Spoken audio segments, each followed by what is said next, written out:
목적이 이끄는 삶. 데이 7. 모든 것이 존재하는 이유. 이는 만물이 주에게서 나오고 주로 말미암고 주에게로 돌아감이라. 영광이 그에게 세세에 있으리로다. 아멘.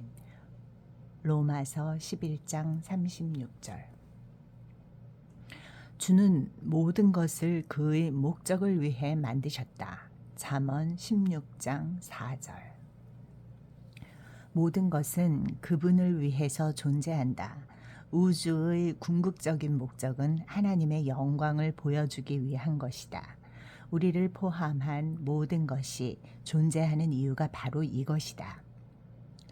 하나님은 모든 것을 그의 영광을 위해 만드셨기 때문에 하나님의 영광 없이는 아무것도 존재하지 않을 것이다. 하나님의 영광은 무엇인가? 그것은 바로 하나님 그분 스스로이시다. 그분의 본질이며 그분이 얼마나 중요한지를 알리는 것이고 광채를 발하는 듯한 장엄함의 모습이며 그분의 능력을 표현하는 것이고 그분의 임재를 느끼게 하는 말이다. 하나님의 영광은 그분의 선하심의 표현이고 그분의 본질적이고 영원한 속성이다. 하나님의 영광은 어디에 있는가? 주위를 둘러보자. 하나님이 만드신 모든 것이 어떠한 모양으로든 그분의 영광을 나타낸다. 현미경으로만 볼 수 있는 가장 작은 생물체에서부터 거대한 은하수에 이르기까지 태양과 별, 바람과 계절 등 모든 피조물들은 창조자의 영광을 나타낸다. 우리 주변의 자연에서 우리는 능력의 하나님을 만날 수 있다. 또한 각양각색의 다양함을 즐기시고 아름다움을 사랑하시며 지혜로우시고 창조적인 하나님의 모습을 발견할 수 있다. 성경은 이렇게 말한다. 하늘이 하나님의 영광을 선포하고 시편 19편 1절. 역사를 통해서 하나님은 각기 다른 상황에 처한 사람들에게 그의 영광을 나타내셨다.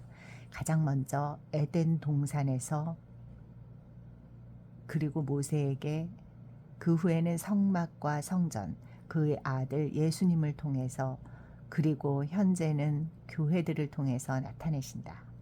창세기 3장 8절, 출애굽기 33장 18절에서 23절, 40장 30절에서 38절, 왕 열왕기상 7장 51절, 8장 10절에서 13절, 요한복음 1장 14절, 에베소서 2장 21절에서 22절, 고린도후서 4장 6절에서 7절.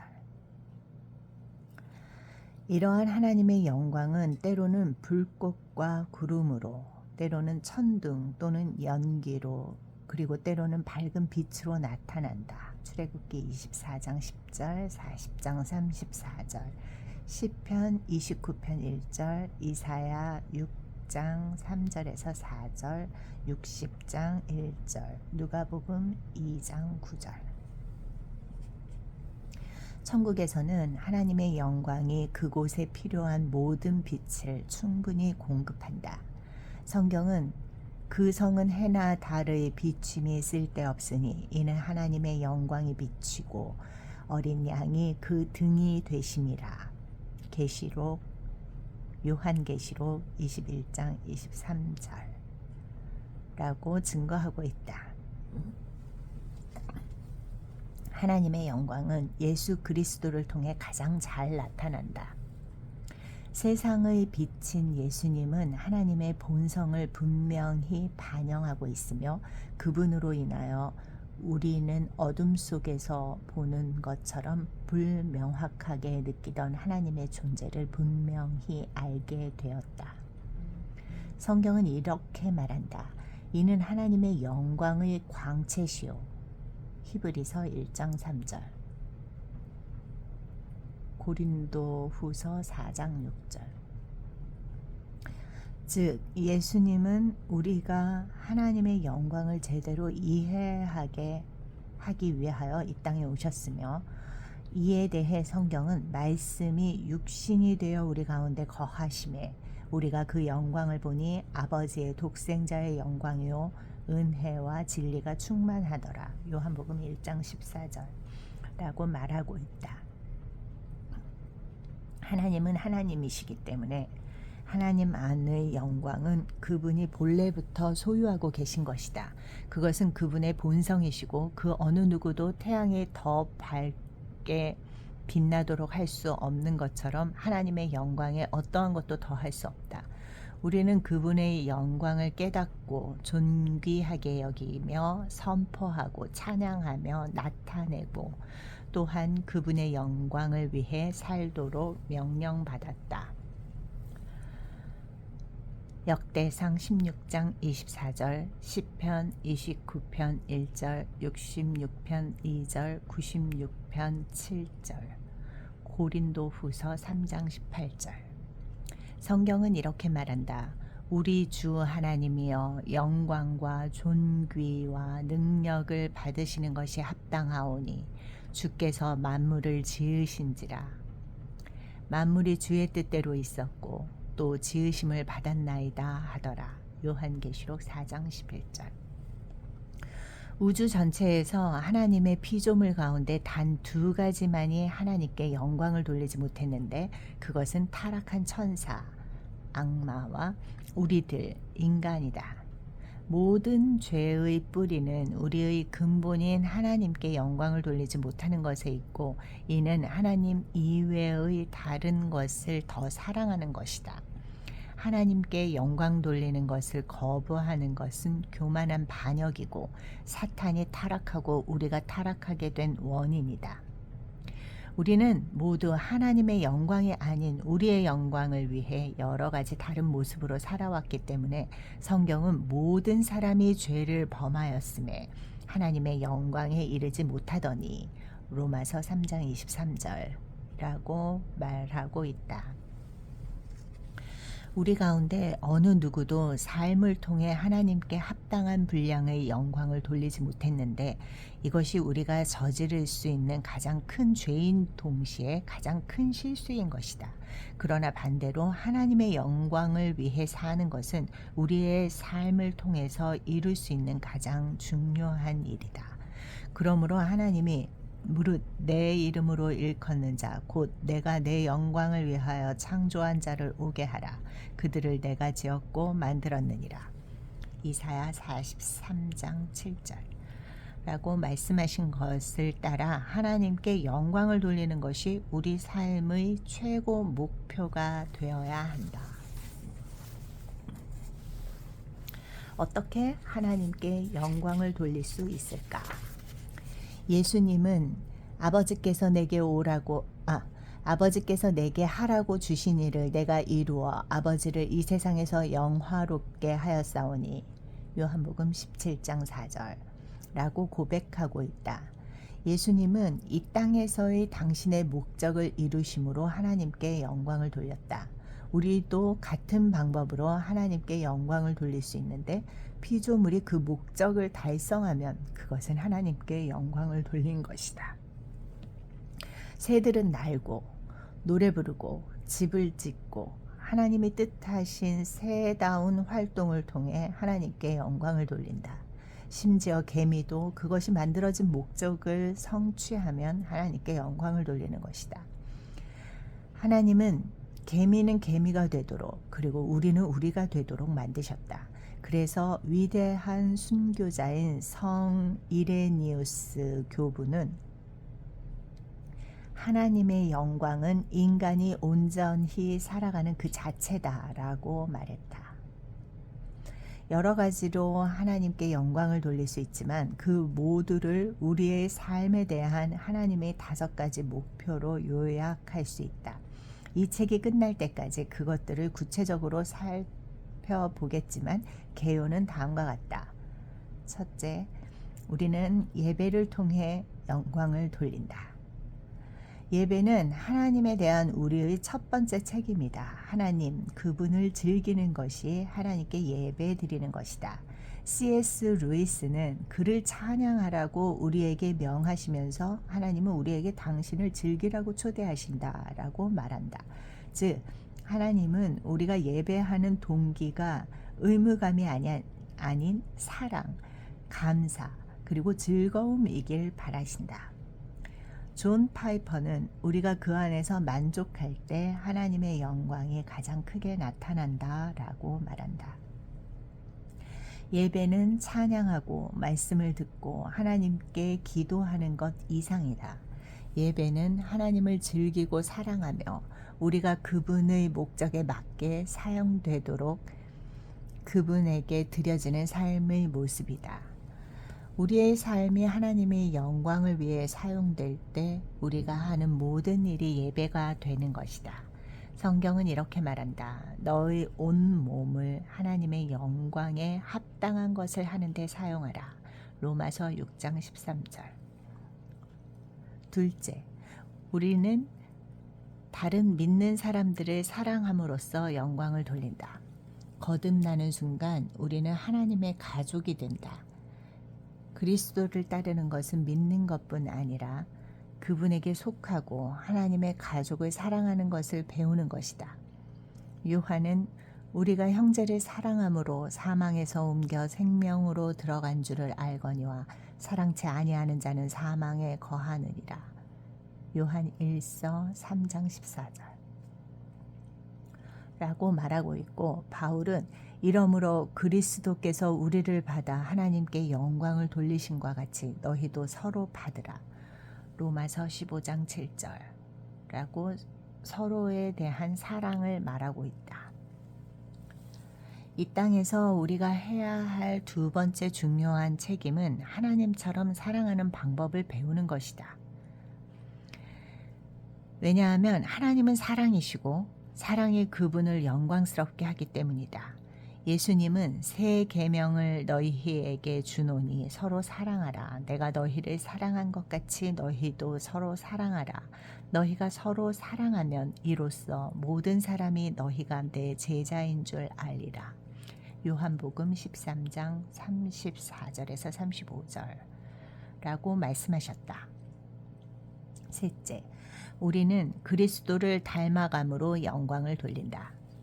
우리가 하나님의 가족으로 새롭게 태어나는 순간부터 하나님은 우리가 영적으로 온전한 성숙함에 이를 때까지 자라나길 바라신다.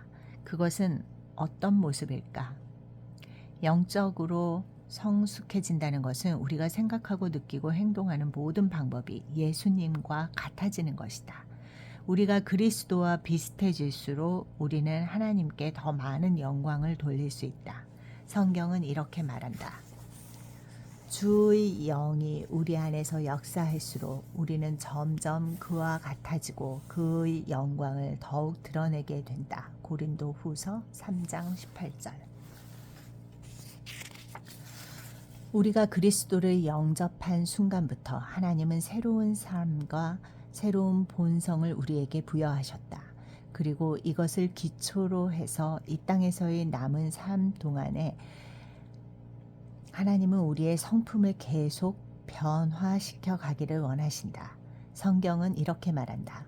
예수 그리스도로 말미암아 의의 열매가 가득하여 하나님의 영광과 찬송이 되게 하시기를 구하노라. 빌립보서 1장 11절, 요한복음 15장 8절. 넷째, 우리의 은사로 다른 사람을 섬김으로 영광을 돌린다. 하나님은 우리에게 우리만 가지고 있는 독특한 재능, 은사, 기술, 그리고 능력을 주셨다.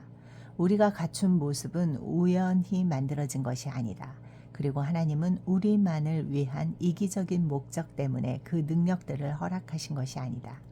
다른 사람들을 도우라고 이 모든 것을 우리에게 주셨다. 물론 다른 사람들에게도 우리를 도울 수 있도록 그 능력들을 허락하셨다. 성경은 이렇게 말한다. 하나님은 아주 다양한 은사들을 너희들 각자에게 나누어 주셨다. 그것을 잘 관리하여 하나님의 너그러우심이 너희를 통해 흐르게 하라. 다른 사람을 돕도록 부름받았는가? 하나님이 주시는 온 힘과 에너지를 쏟아 행하라. 그러면 하나님은 영광을 받으실 것이다. 베드로전서 4장 10절에서 11절. 참고 고린도후서 8장 19절. 다섯째, 우리는 다른 사람들에게 하나님에 대해 말함으로 영광을 돌린다. 하나님은 우리에 대한 당신의 목적이 비밀에 묻혀 있기를 원하지 않으신다. 우리가 진리를 안다면 그것을 다른 사람들과 나누기 원하신다. 예수님을 다른 사람들에게 소개해서 그들이 삶의 목적을 발견하도록 돕고 그 영원한 목적지에 갈 수 있도록 준비시키는 것은 아주 크나큰 특권이다. 성경은 이렇게 말한다. 하나님의 은혜로 더 많은 사람들을 그리스도에게로 데려오면 올수록 하나님은 더 많은 영광을 받으신다. 고린도후서 4장 15절. 무엇을 위해 살 것인가? 하나님의 영광을 위해 남은 삶을 살려면 우리의 삶의 우선순위, 많은 계획들, 인간관계, 그리고 그 외의 모든 것이 바뀌어야 한다. 그것이 가끔은 쉬운 길 대신 어려운 길을 선택하는 것을 의미하기도 할 것이다. 예수님도 이 점 때문에 갈등하셨다. 십자가에 못 박히실 것을 아시고 이렇게 울부짖으셨다. 지금 내 마음이 민망하니 무슨 말을 하리요. 아버지여, 나를 구원하여 이 때를 면하게 하여 주옵소서. 그러나 내가 이를 위하여 이 때에 왔나이다. 아버지여, 아버지의 이름을 영광스럽게 하옵소서. 요한복음 12장 27절에서 28절. 예수님은 갈림길에 놓이셨다. 과연 하나님의 목적을 달성하고 하나님께 영광을 돌릴 것인가? 아니면 뒤로 물러나서 편안하게 자기 중심적인 삶을 살 것인가?